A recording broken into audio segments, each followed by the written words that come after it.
गृह त्याग करके हिमालय की गुफाओं में साधन रत हो जाते हैं। अगर मुक्ति इतनी सरल थी कि काशी में मरो और मोक्ष हो जाए, तो फिर इतने सारे भजन ध्यान की बातें वेदों और पुराणों में संतों की वाणियों में देने का क्या मतलब था? कहते इतना सहज नहीं है, ये सब भ्रम मात्र है। काशी में रहने वाले जो पुजारी है ना, उनके केवल रोजगार मात्र है, उनसे उनको लाभ होता है, तुमको क्या लाभ होने वाला है? उन्होंने कहा राम भगती में जाको कहा, गुरु प्रताप साधु की संगति जग जीते जात जुड़ा। कहते हैं गुरु की कृपा से और सत्संग साधु के संग से इस संसार को जीत करके, अर्थात जन्म और मरण के चक्र को समाप्त करके कबीर जा रहे हैं। गुरु की कृपा और सत्संग के प्रभाव से जगजीत जात जुड़ा। अंतर बाहर सत्संग करके कहे कबीर सुनो हो संतो, अब भरम करो जनी कोई, जस काशी तस मझारो सब हृदय राम देव। कहते हैं मूल बात यही है कि आपके हृदय में राम है कि काम है। अगर काम है, संसार की वासना है, तो वास सुरत लिए आवे देहार साध समय चित्ते यदि यदि विभाव तत्तदेव भरे जीवे देव जन्म कारणम। अगर अंत समय में आपके हृदय में संसार की वासना है, तो वो वासना आपको फिर संसार में खींच कर ले आएगी। लेकिन अगर आपके हृदय में राम बसते हैं तो मुक्ति होगी, इसमें कोई संशय नहीं है। चाहे शरीर कांसे में जुड़ जाए, चाहे शरीर मगर में छूट जाए, चाहे शरीर भाव्य देह छूटी जाओ काशी माई गंगा तक, अभाव्य देह छूटी जाओ क्षेत्र मगर, भाव्य देह छूटी जाओ पुत्र के सदन मध्य, अभाव्य देह छूटी जाओ स्वपक्ष के घर, भाव्य देह छूटे देश आलय नालय में, अभाव्य देह छूटी जाओ वन में नगर में। सुंदर ज्ञानी के कछु संशय रहत नाही, स्वर्ग नरक सब भागी हो मान। कहते हैं काशी में मर जाओ, मगर में मर जाओ, चाहे किसी ब्राह्मण के घर में या किसी चंडाल के, चाहे वन में मरो या नगर में शरीर का त्याग कर दो। सुंदरदास कहते हैं जिसको ज्ञान हो गया है, जिसको ज्ञान हो गया, आत्मज्ञान हो गया, अंतर बाहर के सत्संग से जिसने आत्मज्ञान को प्रकट कर लिया है, वो कहीं भी शरीर का त्याग करेगा, उसको कोई संशय नहीं कि वो मोक्ष धाम में जाएगा, मुक्ति के धाम में जाएगा, जन्म मरण से मुक्त होकर परमात्मा के धाम में जाएगा। बाकी अगर ज्ञान विहीन है तो दुनिया के नाना प्रपंच और कर्मकांड अगर आपको मोक्ष दे दें, कहते यह असंभव है। वेद पुराण सब को पढ़कर देख लीजिए, किसी भी धर्म के ग्रंथ को पढ़कर देख लीजिए। तो ये सत्संग सुकरात तंत्र है, इसी तरह का प्रचार करते थे संत सुकरात। आत्मज्ञान ही मोक्ष का एकमात्र साधन है, पाप नाश का साधन है, और आत्मज्ञान की प्राप्ति ध्यान से होती है। माई का मनों को मुक्त पार करने से होता है। फल हुआ कि संत सुकरात के खिलाफ लोगों ने शिकायत कर दी, कहा कि देखिए ये लोगों को धर्म विरोधी बना रहा है, धर्म विरोधी। गुरु महाराज जी बोले कि देखिए कितने दुर्भाग्य की बात है कि एक ईश्वर पर अचल विश्वास, पूर्ण भरोसा और उसकी प्राप्ति अपने अंदर में होगी, ऐसा भाव रखने वाला, ऐसा ज्ञान रखने वाले को आस्तिक माना जाता था, सच्चा ईश्वर भक्त माना जाता था, क्योंकि यही वेदों में ईश्वर की भक्ति है, वेदों में। लेकिन दुर्भाग्य ऐसा हुआ, गुरु महाराज कहते हैं जो एक ईश्वर को मान करके उसकी प्राप्ति के लिए अंतर साधन कर रहा है और बहुदेव उपासी नहीं है, अनेक देवी देवताओं का पूजन नहीं करता है। लोग अनेक देवी देवताओं को पूजने वालों को वेद में नास्तिक की संज्ञा दी गई है, अर्धनास्तिक का, जो एक ईश्वर को छोड़कर अनेक देवताओं की उपासना करता है वो नास्तिक है, वेद में कहा। भगवान कृष्ण ने भी गीता में साफ साफ कहा, भूत को पूजने वाला भूतों को प्राप्त होता है, अनेक देवी देवताओं को पूजने वाला देवलोकों को प्राप्त होता है, लेकिन मुझे पूजने वाला मुझको प्राप्त होता है। और जो मुझको प्राप्त होता है वो फिर दुख में संसार में नहीं आता। लेकिन जो देवी देवताओं की पूजा करता है वो देवताओं के लोग स्वर्ग में जाता है, लेकिन एतम भूतवा स्वर्ग लोकम विशालम क्षीणे पुण्यमति मुक्ति विसंति, फिर उसको पुनर्जन्म लेना पड़ता है, इसी संसार में आना पड़ता है। दुख का चक्र नहीं छूटता है, जन्म मरण खत्म नहीं होता, 84 के चक्र से वो मुक्त नहीं हो पाता। तो गुरु महाराज कहते कितना दुर्भाग्य है कि जिस वेद में, जिस धर्म ग्रंथ में एक ईश्वर को मान करके उस ईश्वर पर विश्वास करके उसकी प्राप्ति अपने अंदर में होगी के लिए साधना को, आस्तिक और ईश्वर भक्ति कहा वेदों ने, और बहुदेव उपासना को नास्तिक कहा वेदों ने।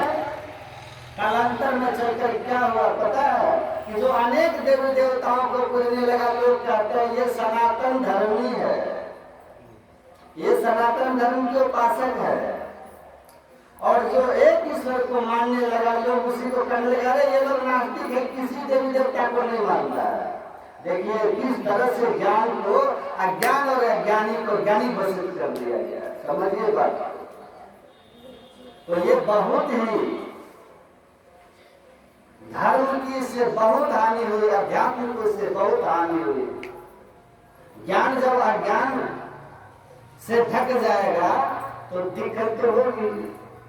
सुकरात में जब लोगों को कहने लगा कि धन से किसी की मुक्ति, पाप की मुक्ति नहीं होती है, कि आपने किसी के साथ बलात्कार कर दिया है, दुष्ट कर्म कर दिया और उसके बदले आप मंदिर में पैसा चढ़ा दिया तो आपके पाप नाश हो गए, उस पाप से आप मुक्त हो गए, ऐसे प्रचार के लोग ऐसे धरना मारते थे। सुकरात ने देखा कि सबको ये लोग नरक भेज देंगे, अपना तो नरक जाएंगे, इन सबको भी नरक पहुंचा देंगे। इसीलिए संत सुकरात ने लोगों को इस पाखंड के खिलाफ खड़ा होकर के उपदेश करना प्रारंभ किया। परिणाम हुआ कि लोग जाकर के राजा को कान भर दिया कि सुकरात लोगों को धर्म विरोधी बना रहा है। देखिए तब राजा ने सुकरात को कैद करवा लिया और कहा कि सुनो, तुम अपने विचार को बदल लो। और क्या राजा, इस प्रचार को खत्म करो। सुनिएगा ध्यान से, वहां बलि प्रथा भी चलती थी, अपने यहाँ भी चलता है ना, देवता की, मिट्टी के देवता को लोग, दुर्गा पूजा में होता है ना, 9 दिन दुर्गा दुर्गा, अगले दिन से मुर्गा मुर्गा होता है ना, 9 दिन खूब दुर्गा दुर्गा होता है, 9 दिन एकदम दुर्गा माँ के बारे में बात करेगा, अब 10वें दिन से कहाँ मुर्गा बढ़िया है खोजना शुरू करेगा। ये पाखंड है। खैर इतना तो है कि 9 दिन बेचारे, 9 दिन कम से कम मुर्गा से बच जाते हैं, तो 9 दिन पाप से तो बचते हैं। इतना जरूर क्रेडिट में माता दुर्गा को देता हूँ कि 9 दिन वो रोज मुर्गा मरने वाले को भी पाप से बचाती है, कम से कम। लेकिन 10वें दिन से जो मुर्गा मुर्गा हो गया तो ये बहुत बहुत बुरी बात है, बहुत बुरी बात है। तो वहां भी बलि प्रथा थी, सब लोग ले आते थे। साल में एक दिन देवी के यहाँ प्रत्येक आदमी को अपने घर से कोई न कोई पशु लेके आना पड़ता था बलि के लिए। सुकरात भी आए, सब अपना पशु लाइन में लगा दिया, एक एक करके कट रहा है। संत सुकरात को कहा तुम्हारा पशु कहाँ है? तो मिट्टी का बना हुआ एक पशु, एक मिट्टी का बना हुआ भेड़ा लेकर आए संत सुकरात। कहा कि मेरा पशु यही है। कहा कि ये मिट्टी वाला। कहा कि जब देवता मिट्टी का है तो पशु असली क्यों चढ़ाएंगे भाई? पशु भी मिट्टी का चढ़ेगा। देवता मिट्टी का, पशु जिंदा जागृत। यही तो गोरखनाथ समझाते हैं, सजीव तोड़ीला निर्जीव उजीला। अब पाप के करनी कैसे दुतर करीला। कहते हैं जीव को मार देते हो, निर्जीव पर चढ़ा देते हो, पत्थर को आसान कर। सजीव को मारा और निर्जीव पर चढ़ा दिया, पाप कर्म कर रहे हो। कहते हो नरक से मुक्त हो जाएंगे, ये तो घोर नरक में और चले जाओगे, घोर नरक में चले जाओगे। युपम चित्वा पशु हत्वा कृत्वा तो धिन कर लमम यद्यम गम्यते स्वर्ग नरके क्यों गम्यते।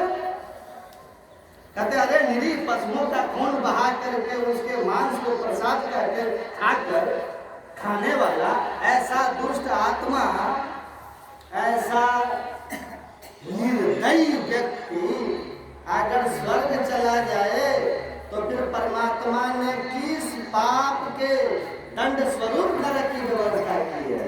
अर्थात पशु हत्या करके कोई भी अगर ईश्वर या किसी भी नाम पर, यज्ञ के नाम पर देवों का हार जा देना, यज्ञ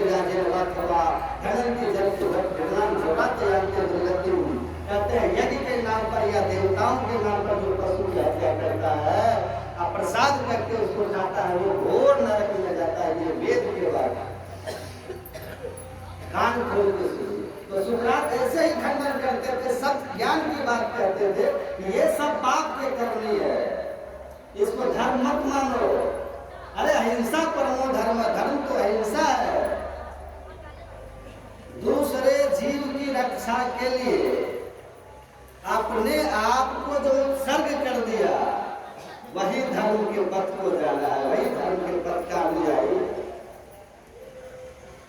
तो फल यही हुआ सब सुकरात के साथ, तो सबके साथ उनको जहर का प्याला देने के लिए राजा ने कहा कि आप इस ज्ञान का प्रचार करना बंद कर दो, नहीं तो आपको जहर पी के मरना होगा। 7 दिन का समय दिया उनको। संत सुकरात ने कहा कि जो मैं आज कह रहा हूं वही मैं 7वें दिन भी कहूंगा। कैद हो गए। संत सुकरात के कुछ मित्र लोग उनसे मिलने आए और आकर के उनसे कहा कि आपको क्या लेना देना है, आपको क्या लेना देना दुनिया से, आपने सबको जान लिया, आपका अपना कल्याण हो गया, इसलिए अब आप इस ज्ञान को प्रचारित मत कीजिए। आप मुक्ति हो गए ना, आप सबको जान गए, आप मुक्ति हो गई आपकी। अब क्या फायदा अपनी जान दे करके, देखिए इस ज्ञान को प्रचार करने का। छोड़िए, कौन आपके पक्ष में आंदोलन कर रहा है, बोलिए ना। कोई तो नहीं कर रहा। मंसूर को काट दिया, कोई खड़ा नहीं हुआ। सरमद को औरंगजेब ने मरवा दिया, कोई खड़ा नहीं हुआ। जब ज्ञान का प्रचार मंसूर और सरमद कर रहे थे तो उन्हीं के हित के लिए कर रहे थे, लेकिन उनके साथ दुर्गति हो गई, पर कोई उनके साथ खड़ा नहीं हुआ, कोई नहीं खड़ा हुआ। चोर नेता अगर जेल चल जाता है ना, तो उनके समर्थक आंदोलनरत हो जाते हैं, देखिएगा। और अगर कोई सुरक्षा साधु महात्मा के खिलाफ किसी तरह की साजिश हो जाए तो अनुयायी लोग ही कहने लगते हैं कि ठीक है, गलती किया होगा। देखिए कितना कमजोर विश्वास होता है, कोई खड़ा नहीं होता, सब धुन दबा के भाग खड़े हो जाते हैं। लेकिन फिर भी संत महात्मा इस बात को जानते हैं कि समय आने पर तो उनमें से कोई हमारे लिए खड़े नहीं हो, कोई नहीं खड़े हो, स्वार्थी लोग हो, पर तब भी संत आपके हित की बात कहते हैं। क्यों? क्योंकि बंधु संत समान चित हित अनहित नहीं हो। आत्मवत् सर्वभूतेषु, संपूर्ण संसार को वो अपनी आत्मा समझते हैं, वो बिल्कुल सब में अपने आप को ही देखते हैं। इसलिए जब आपको अपना ही मान लिया तो अपनों के लिए दुख उठाने में किसी तरह की कोई परेशानी नहीं होती है। जिससे आपको प्रेम होगा ना, उसके लिए काम करने में आपको कष्ट उठाने में कठिनाई नहीं होती है। जहाँ प्रेम घट गया वहीं वो किसी के लिए अगर रात में जगना ही पड़ जाए तो आपको बड़ा बोझ लगेगा। लेकिन प्रेम अगर है, बच्चा देखिए बीमार है, माँ को रात भर जगने में कोई कठिनाई नहीं होती, पिता को कोई कठिनाई नहीं होगा, क्योंकि वो बच्चा उसका अपना है ना, अपना है। और जहाँ अपनापन खत्म हो गया वहां बहुत कठिनाई। दूसरे के लिए कौन जगेगा, पिता कहाँ फंस गए। तो संत महात्मा आत्मक होते, संपूर्ण संसार को अपना ही समझ रहे हैं, तो उनको आपके लिए कष्ट उठाने में कोई कठिनाई नहीं होती है। वो जानते हैं आगे चल के ये संतान नालायक भी हो सकता है और हम दो हमारे दो के चक्कर में हमको काशी मथुरा भी हो सकता है। फिर भी माँ बाप क्या करते हैं, अपना समझ के उतारते हैं।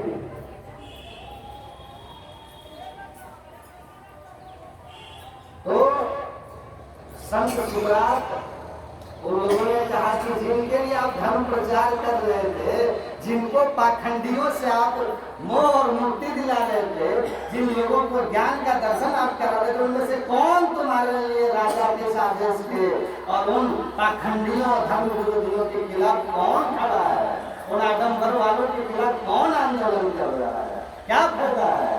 छोड़ दो, आप कह दो कि ठीक है, जो हो रहा है सब ठीक है, आपका अपना कल्याण हो गया, आप चले जाइए। कसम से